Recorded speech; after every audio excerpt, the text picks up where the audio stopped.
The summer blackout had turned the city into a maze of shadows and uncertainty, and all they wanted was to get home after a long day at their food truck. But as they turned onto a quiet street, a faint, muffled cry stopped them in their tracks. Against their better judgment, Sam stepped into a dark alley, phone light trembling in their hand. The air felt heavy, the shadows alive with tension. What Sam discovered there would upend their quiet life, setting off a chain of events they never could have foreseen. Two frightened figures, clutching each other in the darkness, stared back at them.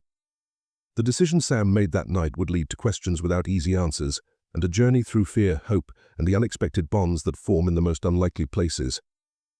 But what exactly did Sam find in that dark alley? And what choice did they make that night that changed everything? Keep watching to uncover the mystery behind that life-altering moment. The summer blackout rolled through the city, turning everything dark. Streetlights blinked off, and people used flashlights to find their way. Sam, a 35-year-old chef, carried a bag of leftover food from their food truck, hurrying home before things got unsafe. The sticky summer heat made everything feel even heavier, but Sam didn't care. They were ready for a quiet evening in their small apartment above an old bakery. As Sam turned onto a quieter street, they heard a soft, muffled cry. They stopped and looked down a nearby alley. The sound came again, faint but full of sadness. Against their better judgment, Sam walked toward the noise, holding up their phone to light the way. "Hello? Is someone there?" The light from the phone landed on two kids huddled against a wall covered in graffiti. The older one, a girl about 8 years old, was holding her younger brother close. Both of them looked scared and dirty. Their clothes were thin and not right for even a warm summer night. The girl's eyes met Sam's, and though she was trembling, she looked protective of her brother. "Are you okay?" Sam asked gently. "I'm not going to hurt you." "My name is Sam." The girl didn't answer, but her brother spoke up. "We're hungry," he said softly. Sam's heart ached. They crouched down and held up the bag of food. "I have some sandwiches and water. You can have as much as you need." The girl hesitated, her eyes darting between Sam and the bag. Finally, she grabbed a sandwich, unwrapped it, and handed it to her brother before taking one for herself. They ate quickly, like they thought the food might disappear. "What are your names?" Sam asked. The girl swallowed her bite and whispered. "Maya," she pointed to her brother. "This is Leo." "Hi, Maya." "Hi, Leo," Sam said with a small smile. "Do you live around here? Where are your parents?" Maya's jaw tightened, and she looked away. Her silence was enough to tell Sam the answer. They couldn't leave the kids here, not in the dark, and not with so many dangers around. "Okay," Sam said, standing up. "I live a few blocks from here. You can come with me for tonight. I'll make sure you're safe." Maya's eyes narrowed, full of fear and suspicion. Leo tugged on her sleeve. "I'm tired," he whispered. After a long pause, Maya nodded and took Sam's hand. Sam's apartment was small and cluttered, with mismatched furniture and the smell of fresh bread drifting up from the bakery below. Sam cleared space on the worn-out couch and laid out some blankets and pillows. Maya and Leo stood near the door, unsure of what to do. "You can sit down," Sam said gently. "I'll get you some water." In the kitchen, Sam's thoughts raced. Who were these kids?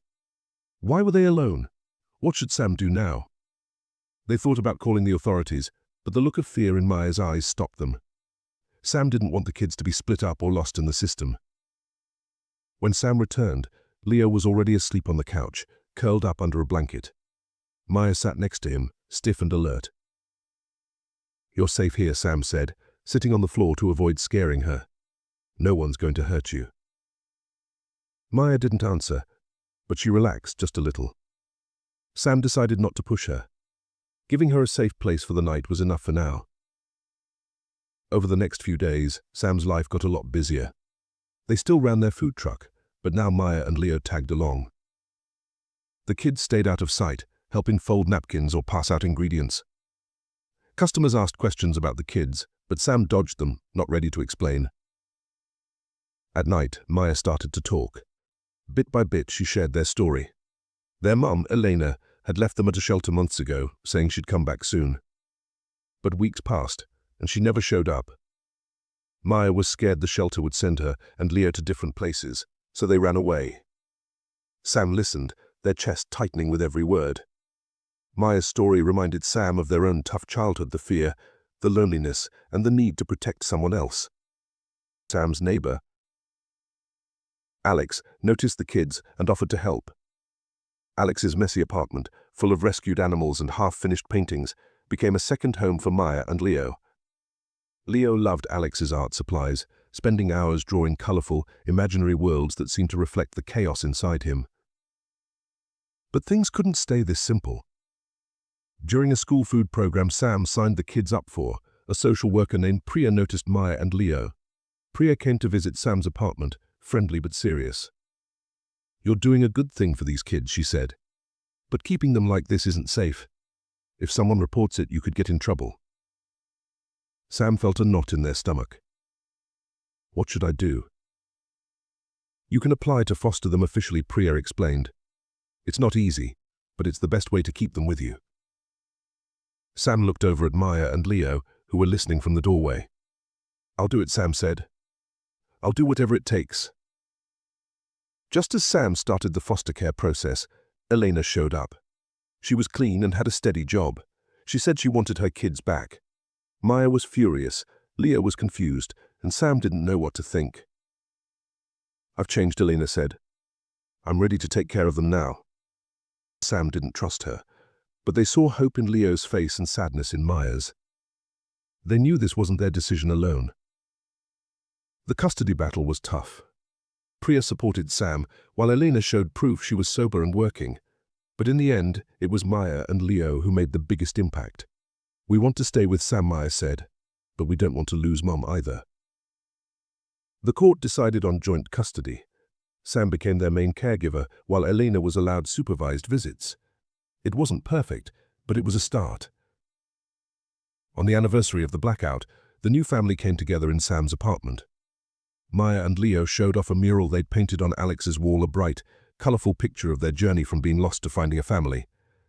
Sam, Elena, Alex, and the kids stood together, smiling at the masterpiece.